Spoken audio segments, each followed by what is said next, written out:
Hi, friend. Today we're talking about something really important: how to create truly inclusive spaces for our LGBTQ plus students and families. As educators and administrators, we have the opportunity and the responsibility to make sure that every single person in our community feels safe and welcomed. In case you don't know me, I'm Dr. Shelby Kretz. I'm the creator of Little Justice Leaders. Over the years at Little Justice Leaders, we've helped thousands of educators and hundreds of schools build inclusive school communities that are rooted in justice. So if you care about justice and education, you're in the right place. Let's start with why this is so crucial. Research shows that students with LGBTQ plus family members or students who are exploring their own sexual orientation or gender identity face unique challenges in schools. We also know that children become aware of their own gender identity and family structures at a very young age. By creating inclusive spaces early on, we help all young people develop empathy, awareness, and understanding of diversity, and an appreciation for people who are different from themselves. Today, we're going to go through 12 practical steps you can take in your school. Now, I know that sounds like a lot, so don't worry. You can start with just one and move forward slowly through the steps. To make it simple, we are breaking it down into 4 categories. So we're going to be talking about classroom and curriculum, language and communication, school culture, and community support. First things first, let's look at what's actually going on inside of the classroom. So we're starting with classroom and curriculum. So here's your practical action step number 1. Diversify your classroom libraries. Make sure the books in your libraries represent a diverse range of families and identities. For example, books that feature 2 moms or 2 dads or a non-binary parent. These books don't have to be about LGBTQ plus themes. They can just be books of everyday kids and stories that represent diverse families. Action step number 2 is to review your forms and documents. Instead of using mother or father, replace it with parent, guardian, or caregiver.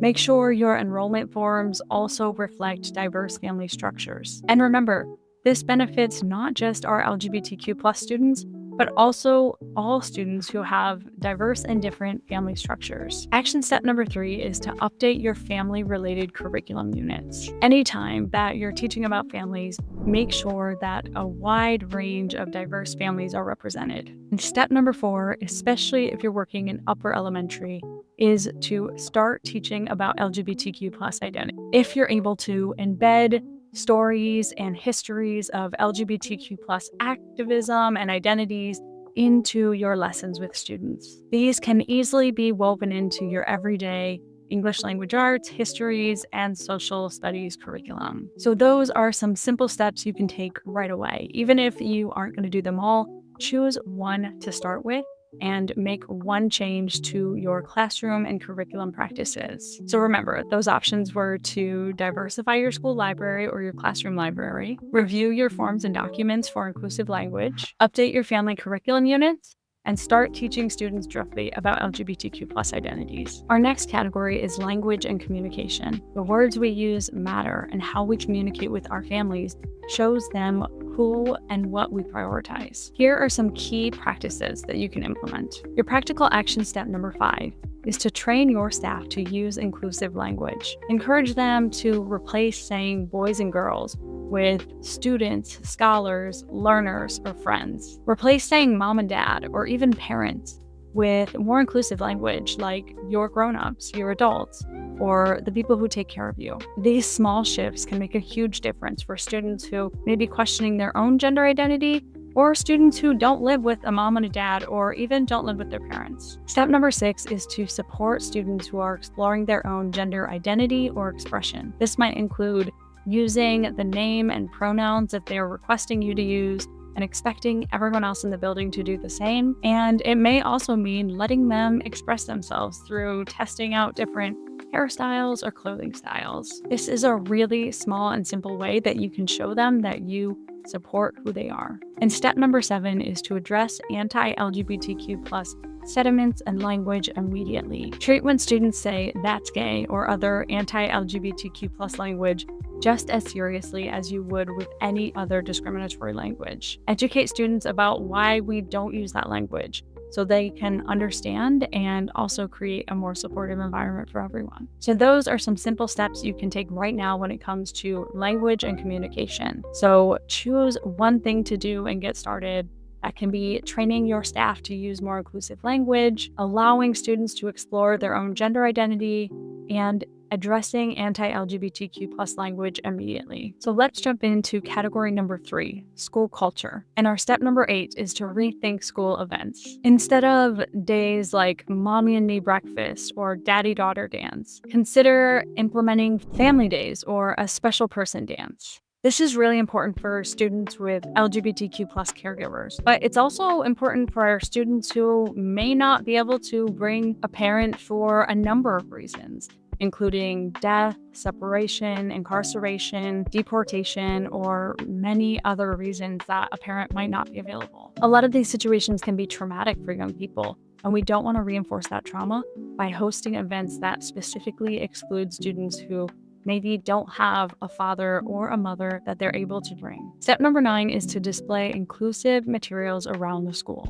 At your displays and artwork, celebrate diverse families and challenge gender stereotypes. If you're able to, put up rainbow flags or stickers to indicate to LGBTQ plus students and families that they're welcome and supported in your space. If you aren't able to use rainbows, find other ways to signal to LGBTQ plus students and families that this is a place where they are welcome. Action step number 10 is to create clear anti-bullying policies that specifically support LGBTQ plus students and make sure everyone is aware of these policies. So pick one of these steps to transform your school culture today. Again, just start small, choose one step to focus on, and you'll be moving towards creating a more inclusive culture for all students. So right away, you can try to rethink some of your school events, you can try to diversify your displays at school, and you can create an anti-bullying policy that includes LGBTQ plus students and families. Our final category is community support.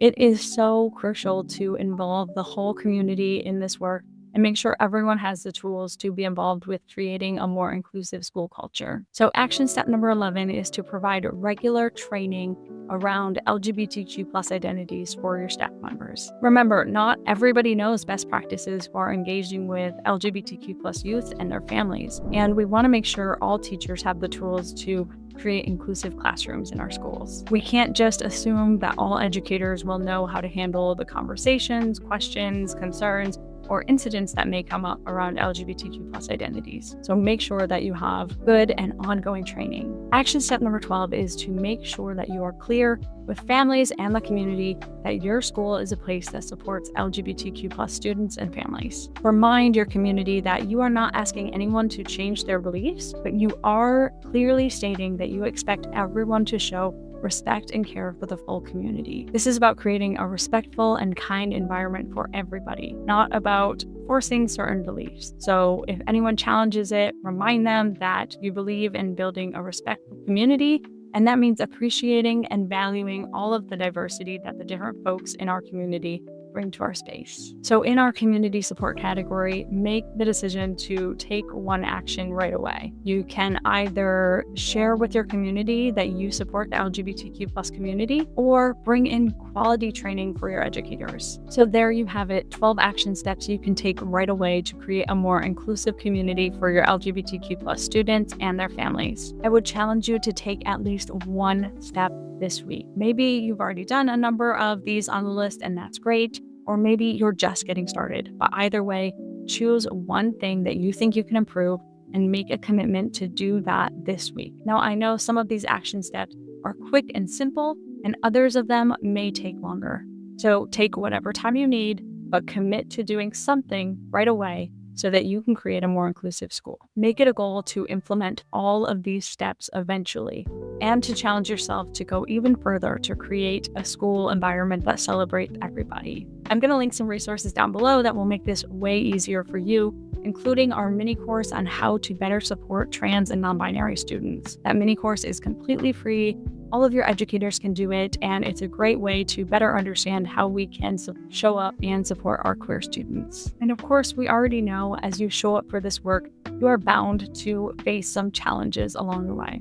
So let's address some common pushback and how you might be able to respond. First thing you might hear is that our children are too young for these conversations. But the truth is that children understand gender identity, expression, and family structures from a very young age. We are simply acknowledging the diversity of families in our community, and that does not have to be confusing or overly complicated for young people. You might also be concerned that families may complain or push back about these policies. But remember, you can focus on your school's commitment to safety and respect for all. We're not asking anyone to change their views, but we are expecting everyone to show respect. You can share research about the importance of inclusive schools for student success. And remind your educators that you are fully behind them in this work. Any parents or caregivers may come with challenges or pushback. When teachers know that you have their back, it makes this work so much easier for them. Another common pushback is that we don't want to tell families and students what to believe, and that's 100% true.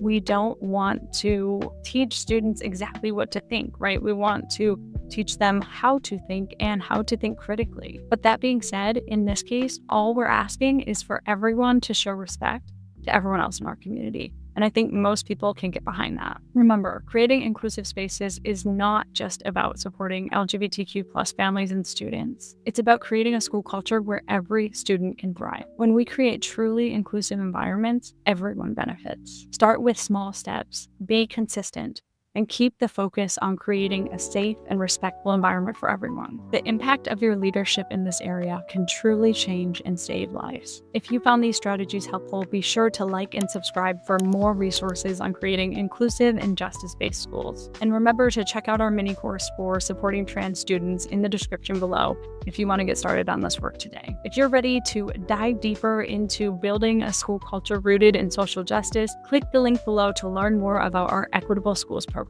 Thanks for watching, and let me know in the comments below the first step you plan to take to create a more inclusive school culture.